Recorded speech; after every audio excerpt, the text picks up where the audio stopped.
Сәлем достар, менің есім Қайырбек, мен химия пәні мұғалімімін. Бүгін біз сіздермен энтропияға есептер шығару жалғастырамыз. Бірінші тапсырма.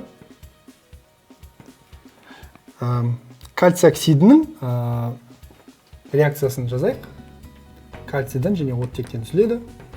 Кальций оксиді бізде қатты, оттек бізде газ, кальций бізде қатты. Осы реакцияда біз қоршаған ортаның энтропия өзгерісін анықтауымыз керек. Бізде естеріңізге белгілі, жалпы энтропия неден тұрады? Қоршаған орта энтропиясы мен жүйенің энтропиясының қосындысынан тұрады. Формуланы жазайық. Дельта S жалпы тең S жүйе плюс S қоршаған орта. Біз алдыңғы сабақта жүйенің энтропиясын анықтауды көрдік. Ол жүйенің энтропиясы реакцияның энтропиясы, яғни өнімнен реагенттердің энтропияларының азайтындысына тең. Бүгін біз қоршаған орта энтропиясын анықтауды үйренеміз.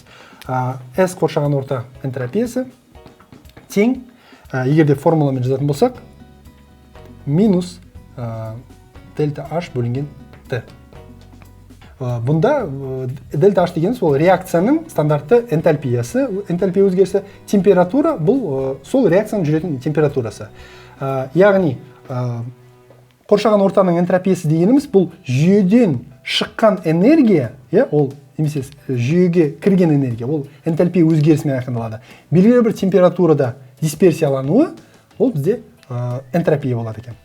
Осыған біз реакцияға сәйкес жазып көрейік. Осы реакцияның энтальпия өзгерісі бізде тең минус 1270 килоджоуль бөлінген моль. Үлкен энергия бізде бөлінеді, бұл экзотермиялық реакция. Енді біз формула бойынша S қоршаған орта тең минус пен минус плюс болады, плюс 1270,2-ні көбейтеміз. Бұл килоджоуль болғандықтан энтропия джоульмен есептеледі, сондықтан 1000-ға айналдырамын. Көбейту 1000. Бөлінген температура. Стандартты жағдай болу керек. Стандартты жағдайда бізде температура 298 кельвин. 298. Тең болады. Плюс 4262,4 джоуль бөлінген кельвин көбейтілген моль. Яғни қоршаған ортаның энтропиясын өлшеудің қиындығы жоқ. Біз реакцияның энтальпия өзгерісін білетін болсақ, оны стандартты температураға бөлетін болсақ, бізде қоршаған ортаның энтропиясы шығады екен. Келесі тапсырманы орындаймыз.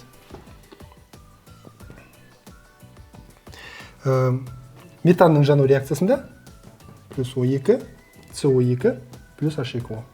Бұлардың стандартты күйлері: су бізде сұйық, көміртек диоксиді бізде газ, оттек бізде газ, метан бізде газ.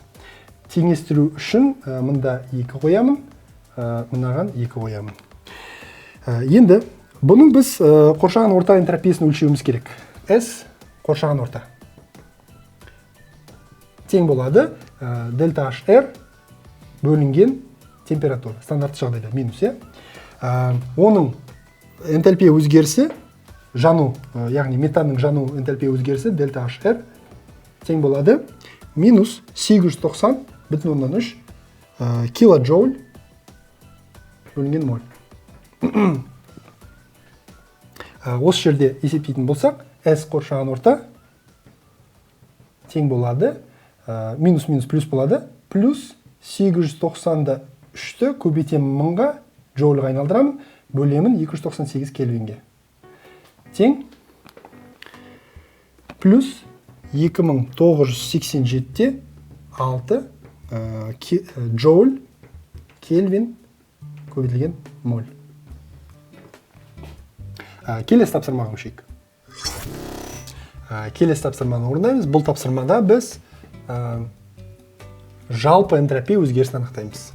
Дәл сол реакцияны жазамыз. Кальций плюс оттек, кальций оксиді, стандартты жағдай қатты, газ және қатты.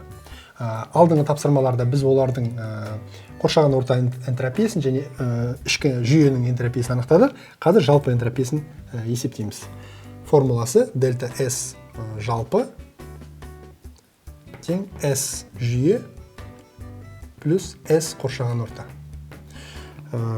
алдыңғы тапсырмада орындадық. S жүйе бізде минус 208-де 4-ке тең, ал қоршаған ортаныкі бізде 4262-де 4-ке тең. Екеуін қосатын болсақ, дельта S жалпы тең болады плюс 4054